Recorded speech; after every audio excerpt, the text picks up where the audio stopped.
स्वागत है आप सभी का एक और न्यू वीडियो पर। देखिए, अगर आप एमपी बोर्ड से पढ़ाई कर रहे हैं, खासकर 10th में है या फिर 12th में है, तो आपके बोर्ड एग्जामिनेशन का जो पैटर्न है वो एमपी बोर्ड ने आपको सेशन के स्टार्टिंग में ही दे दिया था कि आपके पेपर की जो डिज़ाइन रहेगी वो कैसी रहेगी, कितने उसमें ऑब्जेक्टिव आएंगे, कितने उसमें 2 नंबर के क्वेश्चन आएंगे, कितने 3 नंबर के आएंगे एंड कितने 4 नंबर के आएंगे। ये सारी चीज़ें आपको स्टार्टिंग में बता दी गई थी। बट अगर आप एमपी बोर्ड से पढ़ाई कर रहे हैं तो यहाँ पर चीज़ें टाइम टू टाइम चेंज होती रहती हैं। आपका सेशन के बीच में कभी भी कुछ भी चेंज हो जाएगा। इन सभी चीज़ों पर आपको ध्यान देना ज़रूरी है, क्योंकि एमपी बोर्ड हर बच्चे को ये नहीं बताएगा कि हमने ये चेंज कर दिया। जैसे कि ये अपडेट आ रही है, इसमें आप देख ही सकते हैं, इसके हेडिंग में आपको बताया जा रहा है कि इस बार ऑब्जेक्टिव प्रश्न कम आएंगे एंड जो शॉर्ट आंसर हैं यानी कि 2 नंबर के क्वेश्चन है वो ज़्यादा आएंगे। तो ये एकदम से एमपी बोर्ड ने क्या कर दिया है, क्यों यहाँ पर ऑब्जेक्टिव की संख्या कम कर दी गई है। अभी तक आपके जो 40% ऑब्जेक्टिव आ रहे थे वो आएंगे या फिर नहीं आएंगे, ये जो ऑब्जेक्टिव की तैयारी वो हमें कहाँ से करनी चाहिए, ये सारी चीज़ें मैं आपको आगे बताता हूँ। वीडियो में एंड तक बने रहिए, नहीं तो सब्सक्राइब जरूर से कर दीजिएगा, नोटिफिकेशन आइकन ऑन करके रखिएगा। एमपी बोर्ड एग्जामिनेशन की ऐसी इन्फॉर्मेटिव वीडियोस एंड जो भी अपडेट्स आएंगे, जो भी चेंजेस होंगे,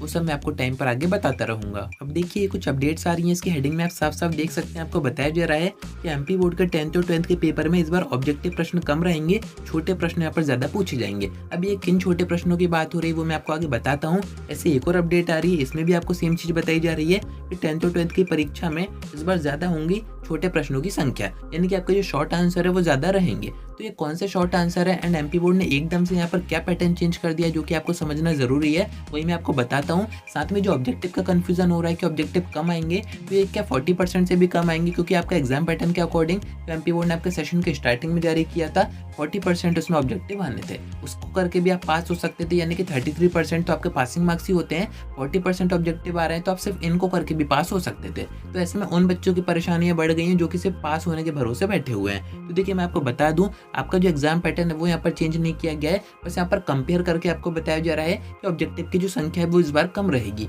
कैसे रहेगी, तो 10th का जो एग्जाम पैटर्न है अगर आप देखेंगे, मैं आपको दिखा देता हूँ। यहाँ पर आप देख रहे हैं 75 मार्क्स का पेपर आ रहा है, तो इसमें जो 1 से 5 तक के क्वेश्चन आएंगे उसमें सिर्फ ऑब्जेक्टिव आपसे पूछे जाएंगे। बाकी यहाँ पर आप देखेंगे जो 2 नंबर के क्वेश्चन है वो रहेंगे क्वेश्चन नंबर 6 से क्वेश्चन नंबर 17 तक, जो कि अगर आप नंबर के हिसाब से देखेंगे तो ऑब्जेक्टिव के ऐसे 5 क्वेश्चन, यानी कि क्वेश्चन नंबर 1 से क्वेश्चन नंबर 5 तक। यहाँ पर जो शॉर्ट आंसर है जो कि 2 नंबर के क्वेश्चन रहेंगे, उनकी अगर आप यहाँ पर संख्या देखेंगे तो वो है क्वेश्चन नंबर 6 से क्वेश्चन नंबर 17 तक। टोटल आप देखेंगे तो जो शॉर्ट आंसर है वो 12 क्वेश्चन आएंगे। तो यहाँ पर आप समझ सकते हैं कि यहाँ पर जो आपके शॉर्ट आंसर की संख्या है वो ज्यादा है। ऐसे आप 10th में भी देख सकते हैं, तो स्टार्टिंग के 5 ही आपके क्वेश्चन ऑब्जेक्टिव के होते हैं, उसके बाद जो 2 नंबर के क्वेश्चन शुरू होंगे वो ऑब्जेक्टिव से ज्यादा रहेंगे। साथ में आपके जो 3 नंबर के क्वेश्चन है, जो 4 नंबर के क्वेश्चन है, उनसे भी ज्यादा रहेंगे। वही आपको इस अपडेट में बताया जा रहा है कि आपके जो शॉर्ट आंसर रहेंगे वो ज्यादा रहेंगे पेपर में, बाकी आपके जो ज्यादा नंबर के हैं या फिर जो ऑब्जेक्टिव है वो कम रहेंगे। तो इसमें आपको कंफ्यूज नहीं होना है। अब मैं आपको बताता हूँ कि अगर आपको 40% ऑब्जेक्टिव पूरे कवर करने हैं, आप ये चाह रहे हैं कि आपका एक एक ऑब्जेक्टिव सही हो,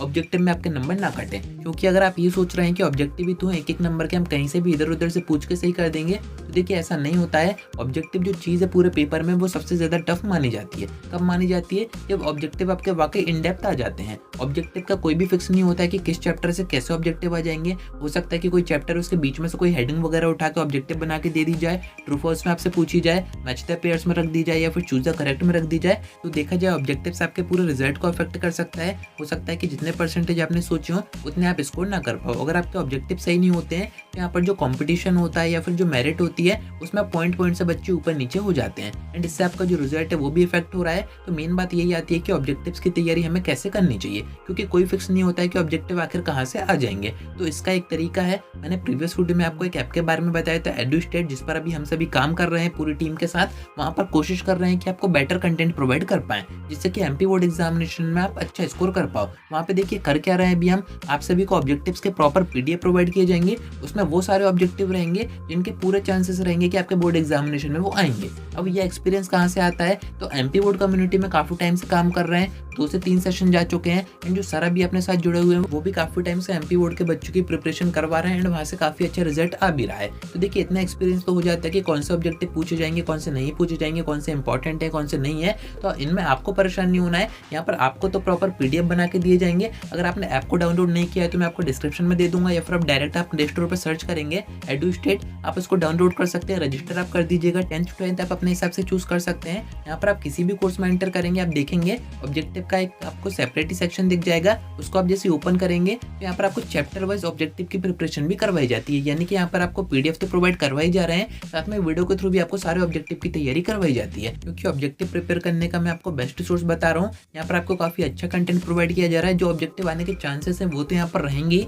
साथ में जो ऑब्जेक्टिव आ चुके हैं यानी कि पीवाईक्यू के जो ऑब्जेक्टिव है वो भी आपको इसमें दिए जाएंगे। बाकी देखिए हिंदी मीडियम और इंग्लिश मीडियम की यहाँ पर कोई भी परेशानी नहीं है, दोनों ही मीडियम में आपको ऑब्जेक्टिव प्रोवाइड किए गए हैं। साथ में अगर आप कोई क्रैश कोर्स ढूंढ रहे हैं कि आखिरी के 2 महीने में हम कैसे तैयारी करें, तो ये सबसे बेस्ट सोर्स है। क्योंकि यहाँ पर आपके पास वीडियो लेक्चर तो है ही, साथ में परीक्षा बोध परीक्षा दिन अगर आपने नहीं खरीदी उनके पीडीएफ भी हैं। यहाँ पर आपके पास ऑब्जेक्टिव की सीरीज है, टेस्ट सीरीज है, सारी चीजें आप इन कोर्सेज में एक ही जगह पा सकते हैं। आपको यहाँ वहाँ भटकने की जरूरत नहीं है। आपके यहाँ पर पीवाईक्यू भी रहेंगे, आपके मॉडल्स पेपर भी रहेंगे, आपका जो सिलेबस है वो तो रहेगा ही, साथ में इंपॉर्टेंट क्वेश्चन सीरीज है, टेस्ट सीरीज है, काफी कुछ यहाँ पर है। तो जरूर से आपको डाउनलोड कीजिएगा, एक बार आके यहाँ पर चेक जरूर से कीजिएगा। डिस्क्रिप्शन में मैं आपको दे दूंगा, आप डायरेक्ट जाकर डाउनलोड कर सकते हैं। तो उम्मीद है कि आपको सारी बातें समझ में आ गई होंगी। आज की वीडियो में इतना ही। कोई डाउट आता है कमेंट करके पूछ सकते हैं, या फिर आप मुझसे इंस्टा पर डीएम करके बात भी कर सकते हैं।